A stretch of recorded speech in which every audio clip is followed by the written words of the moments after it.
और दोस्तों स्वागत है आप सभी का हमारे आज के इस ट्यूटोरियल में, जहां आज हम लोग बात करने वाले हैं साइंस के इम्पोर्टेंट क्वेश्चंस के बारे में। ये क्वेश्चन ऐसे हैं जो किसी न किसी पेपर में आए हुए हैं, तो हो सकता है कि हमारे सुपर टेट या फिर यूपी टेट में ही जूनियर में पूछ लिया जाए। तो चलिए शुरू करते हैं हमारे पहले क्वेश्चन से। तो जो पहला क्वेश्चन हमारा है कि बिना साल के स्केल वाली मछली कौन सी है। तो जो बिना साल या स्केल वाली मछली है वो कौन सी है, तो वो होती है कैटफिश। कौन सी होती है मछली? कैटफिश होती है। नेक्स्ट क्वेश्चन चलते हैं, क्वेश्चन नंबर 2 पे चलते हैं कि एक पीढ़ी से दूसरी पीढ़ी में आनुवांशिक सूचना का स्थानांतरण पूरा किया जाता है। एक पीढ़ी से दूसरी पीढ़ी में आनुवांशिक सूचना का स्थानांतरण पूरा किया जाता है किसके द्वारा? तो आपको बताना है, 4 ऑप्शंस हैं आपके सामने। तो जो एक पीढ़ी से दूसरी पीढ़ी में आनुवांशिक सूचना का स्थानांतरण पूरा किया जाता है, किसके द्वारा किया जाता है? डीएनए के द्वारा। एक जनरेशन से दूसरी जनरेशन में करैक्टर ट्रांसफ़र होते हैं। नेक्स्ट बात करते हैं क्वेश्चन नंबर 3 की। तो जो मधुमक्खी और टिड्डा किस वर्ग से संबंधित हैं? तो जो मधुमक्खी और टिड्डा हैं वो संबंधित हैं कीट से। किससे? कीट से संबंधित हैं, कीट प्रजाति में है, कीट वर्ग से संबंधित हैं। नेक्स्ट है कि टिटनेस निम्नलिखित में से किसके कारण होती है?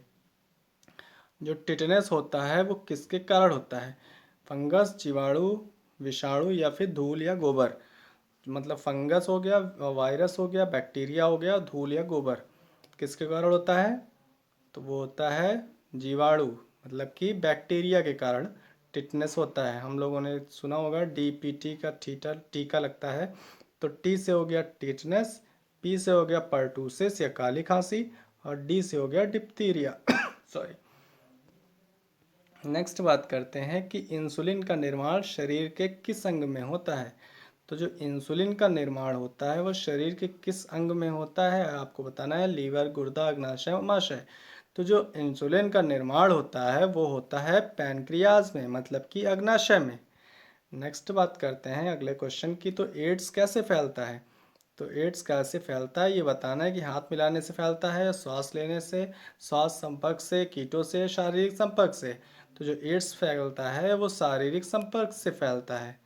ठीक है, तो नेक्स्ट क्वेश्चन पे चलते हैं कि सबसे बड़ी हड्डी कौन सी होती है।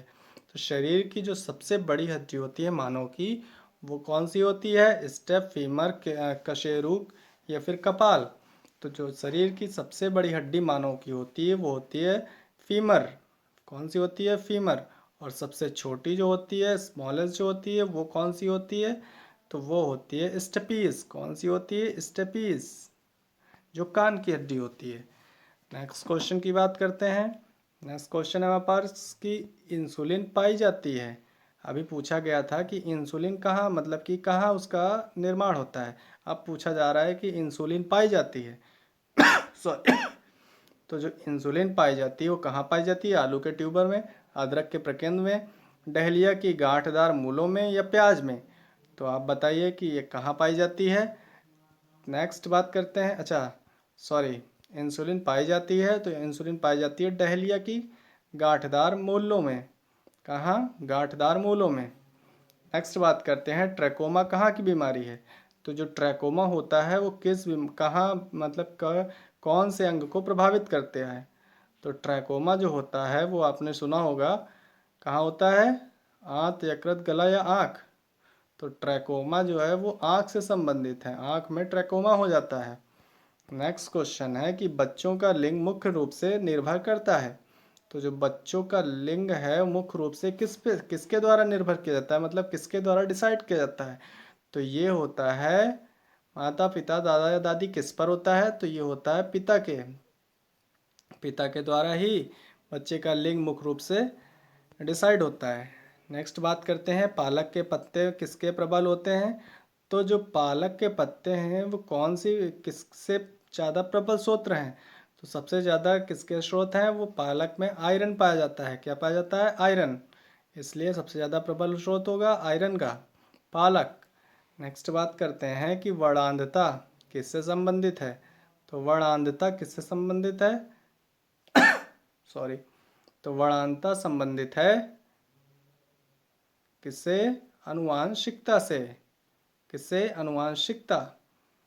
ठीक है, नेक्स्ट बात करते हैं। अगला क्वेश्चन हमारे में है कि सामान्य मनुष्य में कितना खून होता है। तो सामान्य मनुष्य में कितना खून होता है? 5 से 6 लीटर खून होता है सामान्य मनुष्य में। लेकिन अगर स्त्री की बात किया जाए, महिला की बात किया जाए, तो जो महिलाओं में होता है वो इस पुरुष की कंपैरिजन में 500 ml कम खून होता है। ठीक है, महिलाओं में 500 ml कम खून होता है। तो मानव शरीर में पसलियों की संख्या बतानी है आपको। तो मानव शरीर में पसलियों की संख्या कितनी होती है? तो मानव शरीर में जो पसलियों की संख्या होती है वो 24 होती है। 12 इंटू 12 प्लस 12 24 होती है। नेक्स्ट क्वेश्चन, चलिए, तो ये थे हमारे कुछ इंपॉर्टेंट क्वेश्चंस। तो आई होप आपको पसंद आए होंगे। प्लीज़ सब्सक्राइब कर लीजिए ताकि आगे के जो क्वेश्चन अपलोड किए जाएँ वो आपको आसानी से मिल जाएँ। Thank you very much.